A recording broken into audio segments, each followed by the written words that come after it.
पी-एफचे पैसे आता ए-टी-एममधून देखील काढता येणार आहे. त्यामुळे पी-एफ काढणे आता बँकेतील पैसे काढणे इतकं सोपं होणार आहे.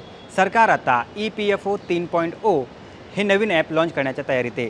त्याचा नेमका फायदा काय समजून घेऊया आपण या व्हिडिओमधून. नमस्कार, मी सलमान शेख आणि आपण पाहताय ABP माझा. ई-पी-एफ-ओ 3.0 या ॲपच्या माध्यमातून ग्राहक पी-एफ स्टेटस तपासणे, पी-एफ ट्रान्सफर करणे किंवा क्लेम सेटलमेंट करू शकतात. सध्याच्या प्रणालीनुसार पी-एफचा पैसा काढण्यासाठी काही दिवसांचा कालावधी लागतो.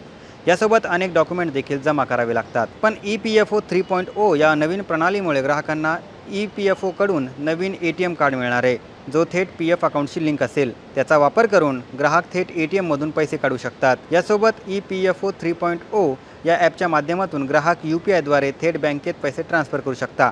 आता पी-एफने दिलेल्या ATMमधून नेमकं किती टक्के रक्कम काढता येणार तेही आपण समजून घेऊया. ई-पी-एफ-ओ 3.0 या नवीन प्रणालीद्वारे ग्राहक जमा रकमेच्या 50% रक्कम काढू शकता. म्हणजेच ग्राहक पी-एफचे पूर्ण पैसे काढू शकत नाही. आता पी-एफचं बॅलन्स नेमकं चेक कसं करायचं तेही आपण समजून घेऊया.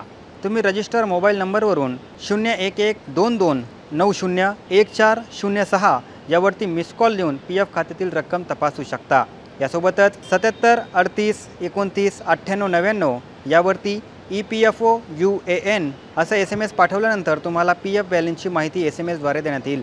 यासोबत तुम्ही उमंग ॲपच्या माध्यमातून देखील पी-एफ बॅलन्स तपासू शकता. तुम्हाला ही माहिती कशी वाटली आम्हाला नक्की कळवा आणि जास्तीत जास्त लोकांपर्यंत हा व्हिडिओ शेअर करा आणि पाहत रहा ABP माझा.